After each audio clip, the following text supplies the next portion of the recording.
Nikkei Asia News Roundup with Jada and Brian.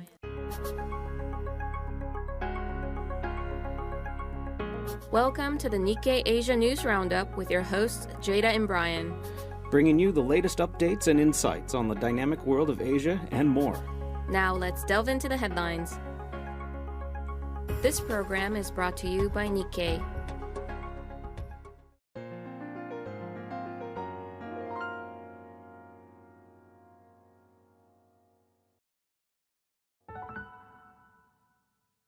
Taiwan's exports to the U.S. exceeded its exports to China, including Hong Kong, for the first time in 26 years in 2025, new data shows, partly on demand for high-tech products propelled by the AI boom.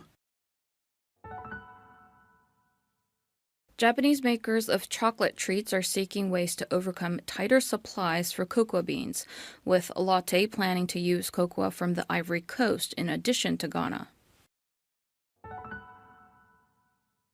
A Chinese factory manufacturing Pop Mart International Group's famed Labubu dolls employs underage workers, subjects staff to poor labor conditions, underpays them, and forces excessive overtime, according to a labor rights group. The deadly Sumatra floods and growing concerns over deforestation pose new hurdles to Indonesia's push to expand palm oil production ahead of the government's plan to broaden its biodiesel mandate this year. The weakening South Korean won and Japanese yen are making foreign soccer players more expensive as teams in the countries try to stay competitive against the deep pockets of clubs in Saudi Arabia. For most visitors to Thailand, diving is a recreational pursuit. But on the small island of Koh Tao, divers are increasingly using their trips to help protect marine ecosystems under pressure from climate change. Now moving on to the next segment.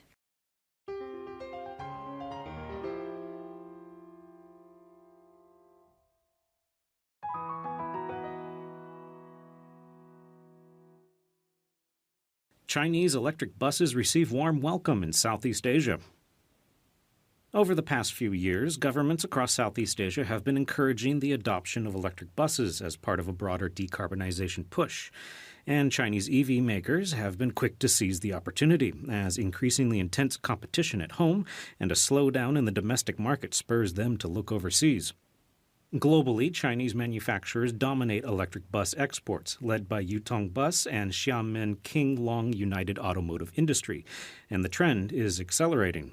Transjakarta, the main public bus network in the Indonesian capital, introduced electric buses manufactured by Chinese EV giant BYD for the first time in 2022. 3 years on, it operates 420 electric buses, which make up nearly 10% of its fleet, including those made by other Chinese companies, such as Skywell and Zhongtong Bus. Transjakarta aims to expand its fleet to 10,000 buses and have it fully electrified by 2030.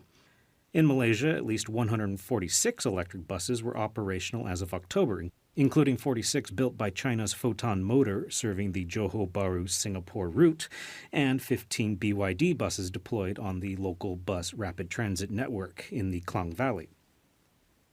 While the figure is still small, demand is expected to grow rapidly as Malaysia's shift toward greener public transport includes plans to deploy thousands of electric buses nationwide over the next 5 years. Neighboring Singapore plans to buy more than 2,000 electric buses to electrify half its public bus fleet by 2030. Electric buses are also set to play a larger role in the Philippines. The two big outliers in the region are Vietnam and Thailand, as local makers such as VinFast and NextPoint dominate their markets.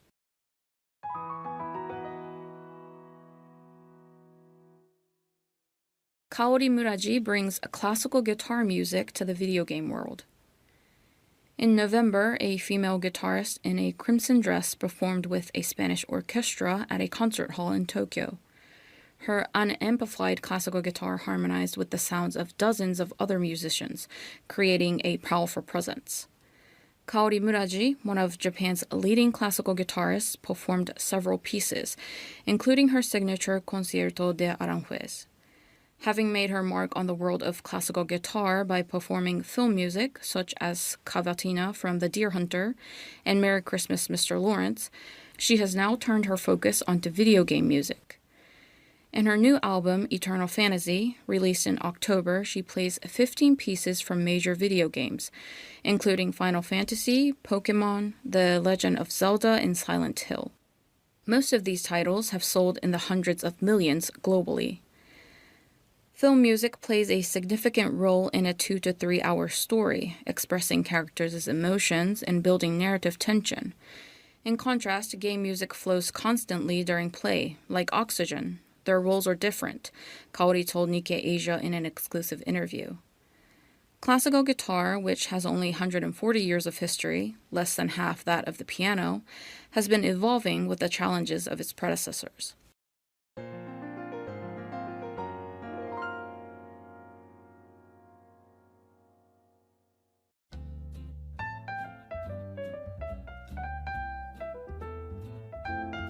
And now for news highlights. In this episode, Jada and I have a discussion about a recent article that has particularly captured our attention. And today we'd like to talk about a prediction piece by Nikkei Asia readers and our reporters. So we do this every year, at the beginning of the year. But it's a survey of our Nikkei Asia readers, and they, predict a couple of... is it about 10 topics? And what they think will, if yes or no. Yeah, on will this happen? Will this not happen? Yes. And so it goes yes or no on a percentage. Yeah. And an interesting thing from last year, in our intro to this year's article, we noticed that about half the predictions came true. Oh, okay. And so that sounds like a 50-50 hit, and that's, so what's the point? But the point is that people are thinking about these are the things to watch over the next year. Yeah. So the questions range from, trade, politics, business, sports, movies, markets, and obviously we started with the question, will Donald Trump's trade truce with China hold up through the year? And I said 50-50 split, and this is yes is 50.4%, no is 49.6%. That's very slim. Couldn't ask for almost a more perfect split. Yes, and I believe, probably readers around the world were pretty shocked to see how the year began. Yeah, because we're only a couple weeks in, and it's already been a topsy-turvy news cycle. Cycles, yeah. But we've seen the Venezuela attacks, and then also Iran as well. Trump has said, he's going to slap 25% tariffs on countries doing business with Iran, which China is a major trade partner of Iran for oil, right? Yeah, in the Venezuela situation, yes. China, we've had some articles about the situation, how does Venezuela work with Asia, and a lot of it is dealing with oil and what might go on there. Yeah. So. But then moving over to one of China's neighbors is India. There was a question about will it return as Asia's fastest growing large economy, and I thought that was interesting because I didn't really realize it was doing that well. But it is. It's had a pretty healthy few quarters, and the question is, will it keep going? And the answer mostly is yes. 60% of people responded saying almost that. 60, And a lot of it, some of it is because of economic reforms that are being passed, and so that's going to be interesting to watch over the year ahead. Yeah, I've had a couple of people that are sort of investing in India talk about the cuts to taxes in India and how they think that the domestic demand will really sort of prop up growth. So I think that may be one of the reasons why it'll have a good momentum in the economy. In the politics sphere, a lot of stuff is happening in Japan, and one of our questions was, will Sanae Takaichi, so Japanese Prime Minister, hold on through the year? Japan has a reputation for prime ministers not lasting too long. Usually, some of them have lasted many years. Especially following Ishiba, who was in maybe I think a year. Yeah, exactly. we had a good string of prime ministers there with just a year each, basically. Yes. But 76.9%, so 3 out of every 4 respondents said, yeah, she'll last the year. She has been enjoying. She's been in office 3 months since October. Yeah, late October. Yeah. And she is so far enjoying very high approval ratings in the 70% range, I think. So people seem to like her so far, but right now we are looking at a snap election, which she plans to call. And that could also affect the exchange rate, which is one of the other stories. I think a story that you're familiar with was, will the yen sink to 170 to the dollar? I think as of recently, it's kind of getting near that right now. It's been weakening. Yes, it has weakened, especially following Takaichi's political rise. The yen has weakened significantly. Right now, it's about almost nearing 160. It's been floating around there for a few weeks now, hasn't it? Yes. And the question, or our Nikkei Asia readers answered that yes, 42.7%, and no, 57%. So I found more it so on interesting. the no side. Yeah. But mainly that's because of intervention speculation, which the Japanese Finance Ministry and the BOJ, Bank of Japan, have done that.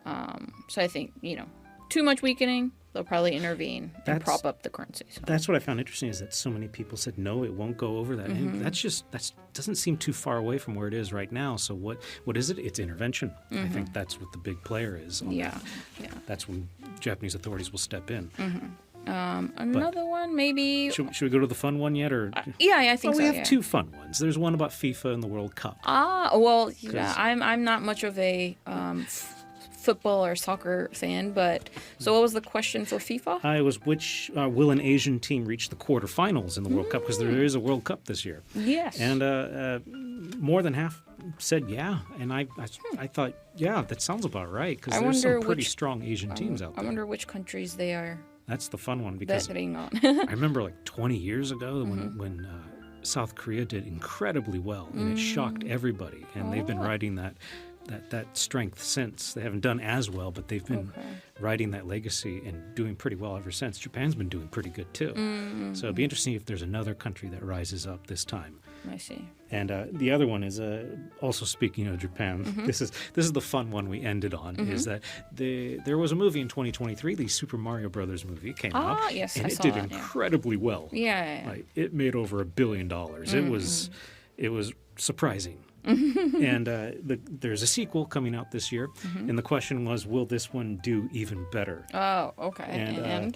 And 4 out of every 10 respondents said yes, which means 6 out of every 10 said no, it won't. So it's interesting how people are, might be excited for the movie. We're we don't have our hopes that high.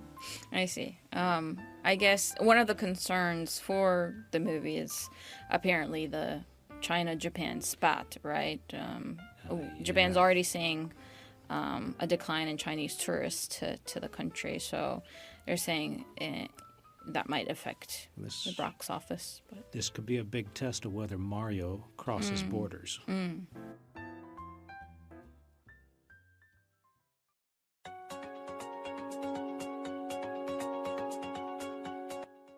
And that brings us to the close of today's episode. We look forward to having you join up again for the next edition of the Nikkei Asia News Roundup. Stay informed, stay curious. Until next time, I'm Jada. And I'm Brian. See you again, and take care. This program is brought to you by Nikkei.